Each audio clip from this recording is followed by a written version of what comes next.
Good afternoon, everyone. Oh, maybe. This is a special meeting of the Board of Estimate and Apportionment, June 11th, 2019 at 2 p.m. Noel, would you call the roll? President Reed, Here. Comptroller Green, Mayor Cruzen. Here. You have a quorum. I'd just like to say we have a conference call going here. Has anyone dialed in on the conference call? Is there anyone on the line? I don't hear anyone. Okay, we're going to assume they're not. I'll leave it on just in case somebody dials in a little bit late. So today there are two items before us, presented for the first time. Item number 1, 19.086, request from the Budget Director for approval of the response to Ways and Means letter dated June 4th, 2019 regarding proposed amendments to Board Bill 1 related to the city fiscal year 2020 budget. Number 2, 19.087, request from the mayor for discussion of Board Bill 13 regarding the terms and issuance of the city's airport revenue bonds.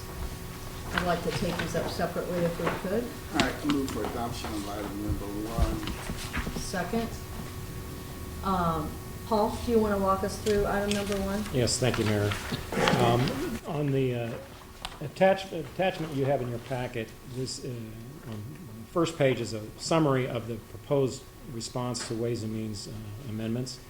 Broken this up into two pieces. One is the actual direct response to the Ways and Means changes, and then there are some other proposed changes which aren't related to those, and I'll walk you through those.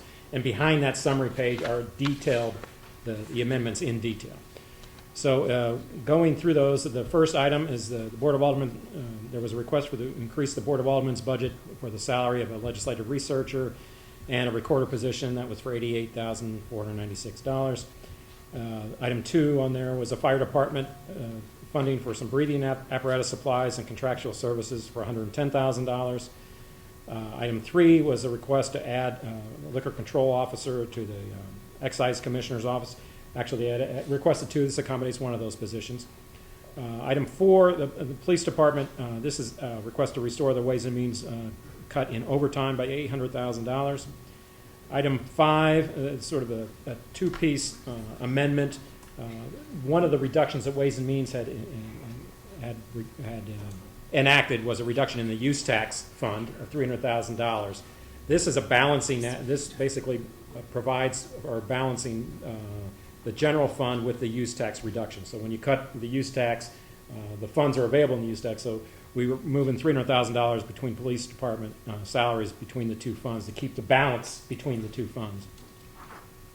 So it's not a reduction, but it's a balancing act. Item 6 was a request for a communications division, adding 1 video production specialist to the regular budget. Item 7 was another position for the communications division related to the tech development program. Both of those positions are under Fund 1117 Communications Fund. Item 8 was the addition of a building inspector positions to the building division's special fund related to board up and demolition of $52,993. Item number 9 was a request from the circuit attorney's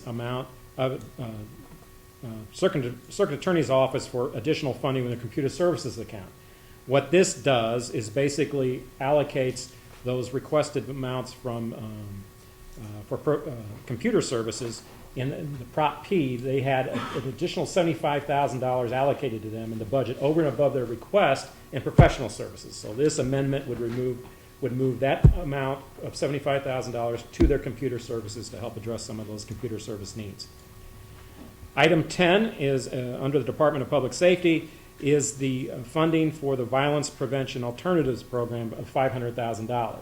This funding source is going to be utilized under the fund that we are receiving from the Intergovernmental Service Agreement with the U.S. Marshal to house federal prisoners at the Justice Center. So we're allocating $500,000 of that towards this Violence Prevention Alternative Program. And then we've got some wording that we need to put into the budget to address the ability to use that, as well as the transport costs associated with the U.S. Marshal Program. And so all of that is included in the amendment itself. So that addresses particularly those items responsive to Ways and Means. There are a number of other changes 11A and B, there was an additional labor foreman position that is being moved from the forestry division to the street division. Again, that's 56,000. That's just a decrease in forestry, an increase in streets. That's the one remaining position related to the debris program. Item 12, there is a requested from traffic division for contractual monitoring of the traffic management center. This was previously financed with a grant that has been expiring. That's going to be expiring in the next fiscal year. So they've requested that program continue. So that's $85,000 increase. I've used in citywide accounts. There was a reduction in the trans interest. We're actually borrowing less. So there should be a little bit of funds there, sort of as a balancing act. That goes down by $42,000. And then we are also including, as we do every year, some of the detail for both for the ward capital improvements as well as the neighborhood parks improvements. When we submit the budget each year, we just have a lump sum, and then the Board of Aldermen comes up with their details of what they want to spend it on. And so usually that they come up with a detail during the budget process. So this includes all those exhibits that need to be incorporated into Board Bill 1.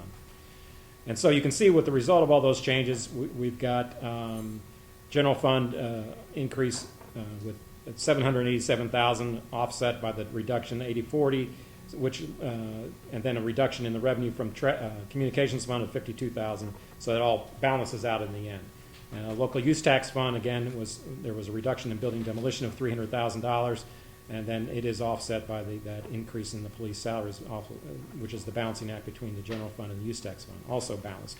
And then you can see the other three special funds with the building demolition and board up, the communications fund, and then that change in the circuit attorney's fund, which would not have an impact on the bottom line.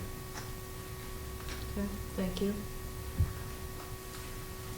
So the bottom line of all this is that we were able to accommodate a number of the requests made by the Board of Aldermen to include funds for some of their staff, for some of the fire department, for the excise commissioner, communications, building division, additional building inspector, $52,000. I don't know if you said this or not, but it's my understanding that the building commissioner has said that he can do a door-to-door program with that position, and yeah, go ahead. It was my understanding that he wasn't going to use it for that. If he's going to use it to do those door-to-door inspections, that's something different. Okay. Well, what we did here was we gave him one additional position, and we can chat with him about what he does with that. Yeah.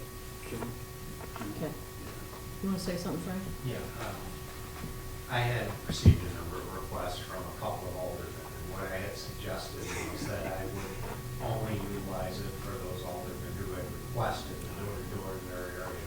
I see all the ones from the first raising their hand, so I'm okay. That fixes that. Not citywide. Yeah. Right. Yeah, I may have Okay. said that incorrectly.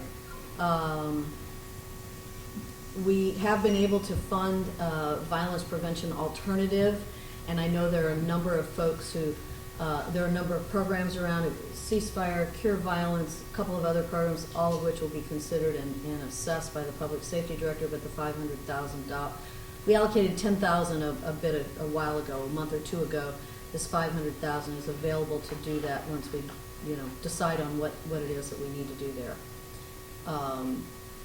According to the language that's in the amendment. Oh, yes, of course, according to the language that's in the amendment. Thank you for pointing that out.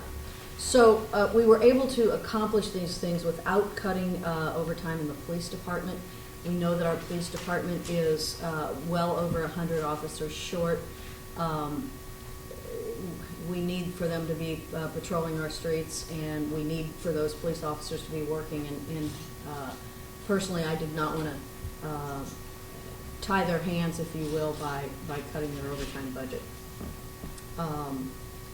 And I think I think that's it. That's the sum total here. And the money from the U.S. Marshals, that transportation money, that's new revenue that's coming in. It is, yes.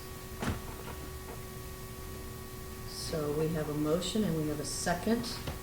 I'll do the all in favor. Aye. 2 in favor. Motion, item number 1 passes unanimously. Thank you.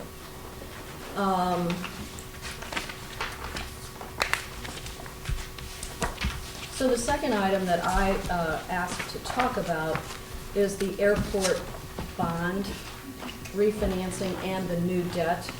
And so this came about as a result of, when we were here on April the 30th, we had the consultants for the bonds here, we had the comptroller here, and I asked a couple of questions about, well, what was the interest rate going to be and what was the term of the repayments going to be.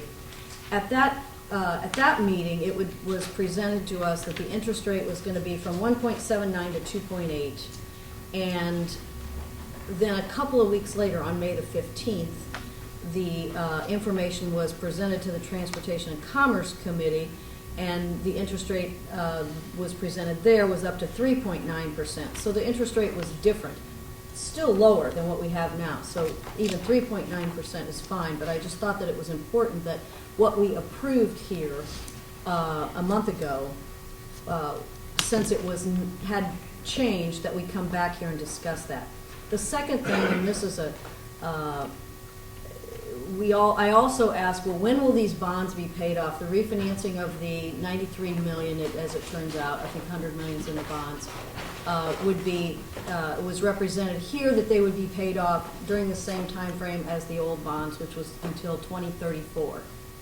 But then between that date and the Transportation and Commerce committee meeting, the payoff changed by 15 years. So it went from 2034 to 2049.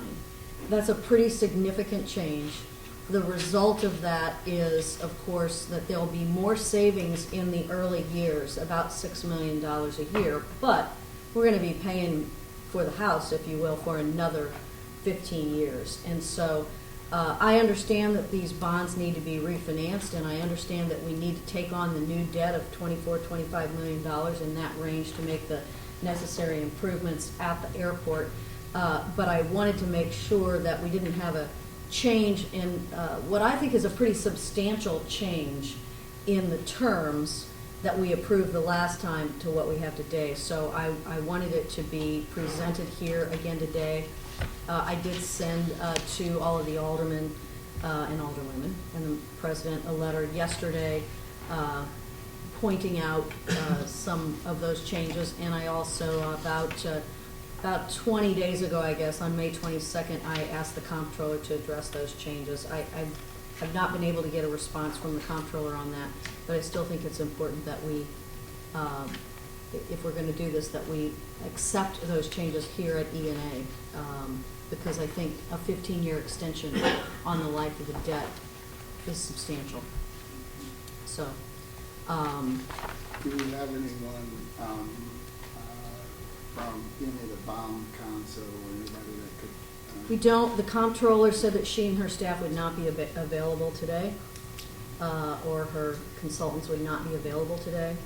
Time is of the essence on these bonds because the bonds are refinanceable, if you will, until July 1st. So we're about 20 days away from the time which it could begin costing us additional money.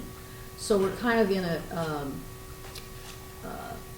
box here. We don't want it to cost us additional money. And, I'm in favor of these new terms. I mean, they're not what I would want them to be because they aren't what was presented to us. And, I would have liked to have been able to talk to the comptroller or her consultants about it, but that has not been possible. Can we reach out to the consultants directly and establish a time for them to come back to Board of E&A to present? If we cannot get a schedule on, because we're running out of time. I think I'd like to hear from the consultants. The consultants work for the comptroller on this, and we've been unable to get a response there. I don't think we have time to decide that. In the board bill, it gives the comptroller and the mayor the ability to set the terms for these. And so when these bonds have been priced, then I'm hopeful that this won't change again, and we're not going to extend it even by a longer period of time or have a higher interest rate. But I think that at this point in time, we have to go forward and approve this. I don't know if we had a motion before I launched into my you discussion. did, I don't but think we did. That's okay. I Yeah. move for approval of item number 2. I'll second. All in favor of item number 2, or is there any more discussion? All in favor? Aye. Another aye. So we have passed item number 2. I move to adjourn this session of the Board of E&A. I'll second that. All in favor? Aye. Thank you all.